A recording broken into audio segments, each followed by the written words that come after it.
All right, so we'll be working with this app, Zoom app here. So I tap on the Zoom app, and here is the landing page for you if you have signed up successfully and you signed in successfully.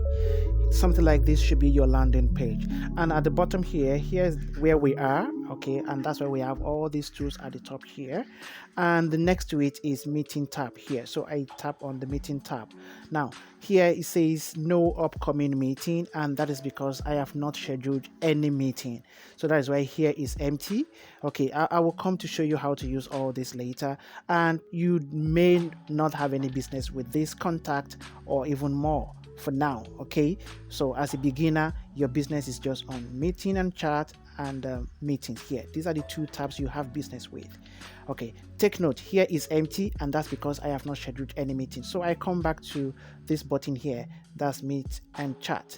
Now on this, now you as the host, or I say the controller of the meeting or the owner of the meeting, you will need to get a link or invitation details to send to your participants or your students that they will use to join your meeting. And to create that, you have two options. The first one is what I'll be sharing with you now. Create a meeting schedule, and to do that, you come here. This is for the purpose of maybe you have a very large audience that you're expecting in your meeting room, or you don't have a good trust of the kind of people that will be joining your meeting. Maybe meeting that will be coming from different people on the internet, or what, for whatever reason it is, that you just wish to create a meeting and you don't want them to have access to your personal and permanent link, because there's another link which is permanent, and that will be for people that you trust that can always have that, so you will share that with them. But for people that you know you don't want to give them your permanent invitation link, then you need to create a one-time link. All right, and to do that, you click on schedule. This is what you see, something like this.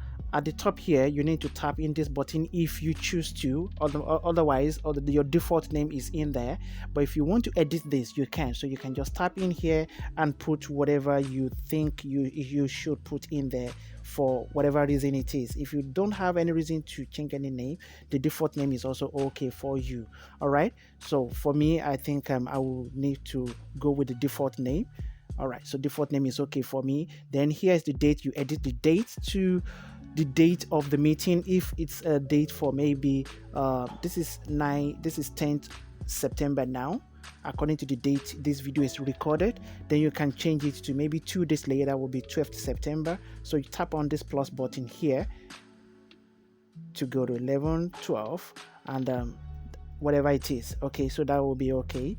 I use this minus to return if you are in excess. I set it. Then the time as well, you use this button to set the time, and this button to the time you think the meeting should stop. Please, at this point, I need you to note that Zoom meeting, free Zoom account as a host, you can only be allowed for 40 minutes. Once it is 40 minutes, Zoom will kick everyone out of the meeting, both the participants and the meeting host. Then you may have to come back into the meeting after that.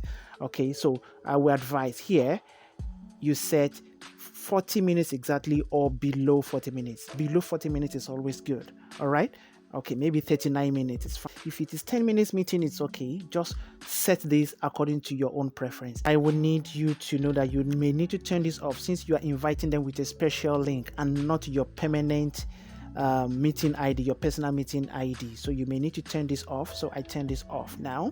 So this is off. It means they are not using this ID. So they are going to use the link that will be generated by Zoom when I schedule successfully. Then the next thing is the meeting passcode here. The meeting passcode here is glass. You can edit this to whatever you want. I will advise that you set it to something that can be easily remembered. Then waiting room is turned off for me. Now if you turn this on, if you turn on this button, that shows that when your students that you have shared the link with, for them to join you to join your class whenever it's time for the meeting, they will have to wait in the lobby. They will need to wait before they can access the meeting room. Zoom will tell them the host will allow you in, so please wait. And that is until you get into the meeting as the host before you can allow them into the meeting. But for me, I will always want to turn it off, meaning when they click on the link, they can enter the meeting and probably even wait for me before I come in. It's your choice. Whatever works for you is what you do. Okay, so you can turn it on and you get into the meeting first and let them wait. Even if they are earlier than you, they wait before you admit them in one by one. But think of it, what if you have a large class of about 20, 40, 50 or more audience that will be coming into your meeting? You will need to be admitting them one after the other. I think that would be too tedious for me. It's up to you, but for me, I will need to turn it off so they are free to enter the meeting anytime. Okay, then I will leave all this as default. I will not touch all this. If everything looks good and okay, come to the top here and click done, which I'm going to do now. Done. Now it's scheduling the meeting for me. Now when we come back to the home page, the landing page, now we do not see the meeting we scheduled here. Even if you go back to schedule right here, if you go back to schedule, you don't see the meeting. This is for you to schedule another one, so you don't even see the meeting you just created. So how do you see what you've created and be sure you have created successfully? Just come to this bottom here, this second tab at the base here. So we click on this. This is where you see all the meetings you have created, either 10, 20, 50 or as many meetings you've created. You see all here. Okay, so this is the last meeting that we just created that I showed you. And if you want to get into the meeting, you hit the start button to get into the meeting here. Okay, so when I hit the start button now, it will connect me into the meeting, and the same way the meeting participants or my students will use the same temporary link that I created under schedule meeting that I will send to them to join this meeting. Show you how to send the meeting details, this same meeting invitation to them. So what you need to do is when you tap on the meeting itself, not start now, tap on this meeting details here.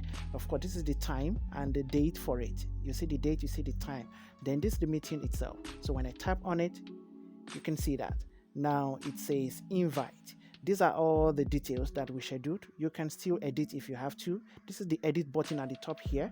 So when you click edit, you'll be able to make changes to the details here.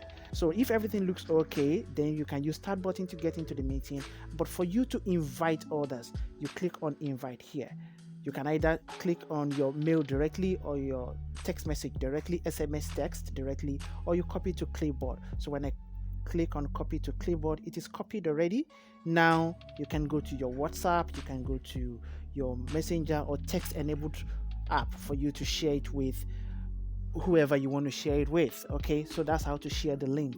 So now you've copied the link, you can post to them. When it is time for the meeting, they click on the link you shared with them and they will be able to join the meeting. You too will need to come here and click start button, either here or when you tap on the meeting itself, you click start here. It will also land you into the meeting just the way I showed you before. Don't forget, all these are happening under this second tab here. Like I told you before, you have business as a beginner, you have business with only the first tab at the bottom, which is meet and chat, and the second tab, which is meetings. You do not have any business with this and this as well. Okay, so that is for the meeting details. Now I go back home here. Now when you land here and you want to be using a special meeting ID that you do not have to be creating every time. Maybe you have a meeting that is constantly coming up, maybe every day, and you do not have to be creating, you don't have to be doing this scheduling of meeting every day. It will be too tedious. I think you can save yourself the stress of that, and for you to do that, all you need is to use your permanent meeting ID. And how do you do that? You come here to this button here. That's where you have the details for meeting. This is the meeting that you created specially, but this is the meeting details that is permanently for you. This does not change. As far as you have this account, the email account you use to sign up and sign in, this is what you will always have as your permanent meeting ID. Okay, so as your permanent meeting ID, you can edit it as well. If you click on the edit button, you will see the details for you to edit. All right, then click on send invitation here. So send invitation here, whatever you copied here will work for all the classes you'll be having or all the meetings you will be having from now till endless time, except you change the account. So if it is the same email, then this is going to work for you for all classes. So someone like me now that I have regular meetings every week, every day, I use my meeting ID here. So what you need to do is tap on this, and I copy this. So once I copy, I post it to them on WhatsApp or on email or whatever platform I want to use to share the link with the students that I will be having at regular basis. So once that is done, if it is time for class anytime, either tomorrow, either next, I do not need to come to the landing page and schedule again. Then come to this meeting icon here. When it is time for you to get into the class or into your meeting, come into this tab here. When you tap on it, you see this button here. If it is turned off, please turn it on, because it means your permanent ID is what you want to use here. So please have it turned on. When it is on, then you can start your meeting directly. Then the same link for that will work for whoever is joining your meeting. I do not intend keeping this video too long. In my next video, I'll be showing you how to use the Zoom meeting tools and how to share screen in Zoom meetings as well. It is good you consider subscribing to this channel and give this video a thumbs up. That is, you like this video. All these really do help, and as I always do, thank you for watching.